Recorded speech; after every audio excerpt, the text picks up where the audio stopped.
یک جای خوب و سرسبز و زیبا، جای همه دوستان خالی.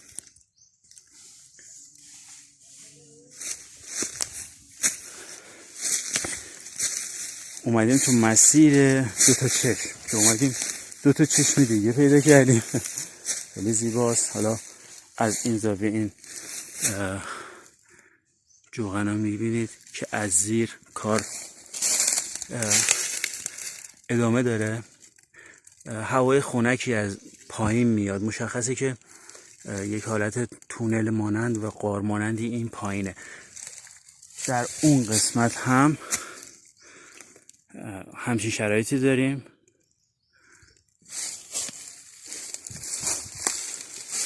کار بسیار عالی. اون هم حالت دو چشم مانند که در این قسمت بین این کار یه فضایی داریم که با یه سنگی مسدود شده جداگانه.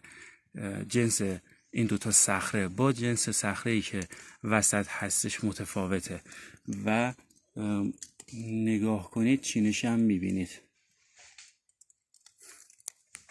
هوای بسیار خنکی از این قسمت از زیر صخره‌ها داره میاد بیرون که نشون میده که یک حالت تونل مانندی این پایین هستش و کار به سمت بالا ادامه داره. تو دیدمونم در این قسمت یه قبرستانی هستش که اسکنه و جوغن‌های فراوانی داره که از اون قسمت بالا ما رد و گرفتیم و 3 دسته قبرستان از ارتفاع بالا به پایین هستش که حالا طبق تفکیکی که انجام شده از حالت طلاهای ریز، زیورالات، نقره و مفرق لول بندی شده نسبت به درجه هایی که داشتن. ارتفاعش هم گویای همچین چیزی هستش. در ادامه تو مسیری که اون چشم نگاه میکنه یه مجموعه سنگچین مانند اینجا روی هم قرار گرفته که فقط این مجموعه در اینجا قرار داره، جای دیگه نیستش، سنگی نیستش تو محیط. اگه دقت کنید تمیز هستش. در جلوتر دوباره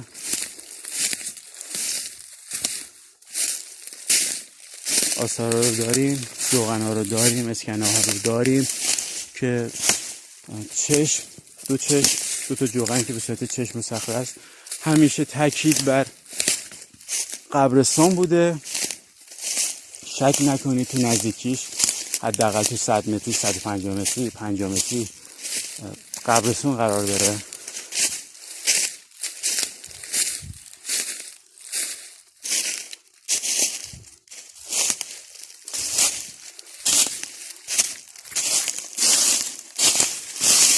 من سریع‌تر میرم.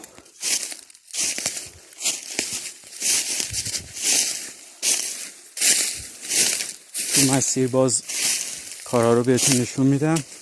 از این حالت تیغزار خارج بشیم.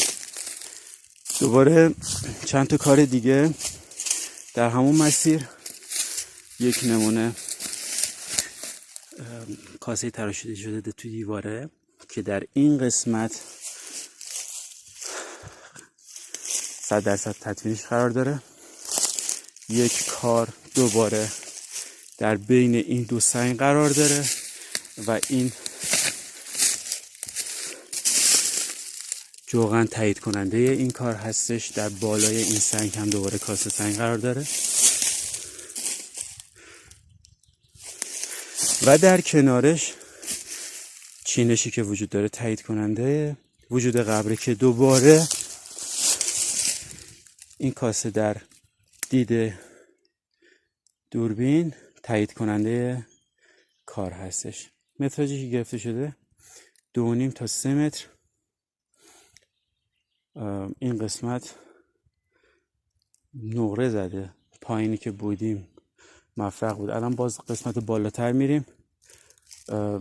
جوغن‌های خوش تراشتر و توی زوایای مختلف که کارهای بسیار زیبایی رو داره نشون میده. میریم بالا.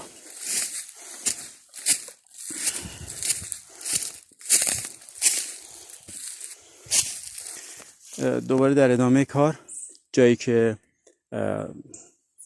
مکانایی که کار خوب دارن، فلزات گرانبها کنارشون هستش.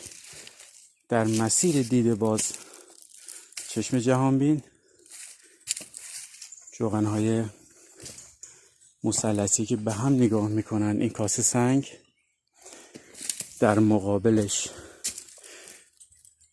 این کاسه سنگ و در مقابلش باز این کاسه سنگ که یک مثلثی رو تشکیل میده. و این حفاری که اینجا شده که یه حفاری کمیه، متراژ این کار 7 تا 8 متر هستش که باید اصولی انجام بشه. در قسمت بالای این سه جوغنی که به صورت مثلثه، دوباره تاییدیه کار هست که درسته یک مقدار سخته، ولی خب من الان براتون فیلم برداری میکنم تا ببینید که کروکی ها، پازل ها در کنار هم قرار گرفته. بهتون قول داده بودم این کارا رو دونه دونه به تصویر بکشم براتون. در ادامه که تایید کننده باز کروکی کار هستش، این قسمته، یک اسکنه که به صورت مثلث ایجاد شده قرار گرفته اومده. دوباره این اسکنه ها در اینجا و این قسمت که نشون دهنده سه سنگ در کنار هم همراه با آثار که این تکی که اینجا هستش قبر کناریشه، دوباره سنگ کناریشه که من اونو نشون ندادم. 3 جوغن روی اون سنگ هستش در دیواره که این یک کار هستش و اینا کار دیگه.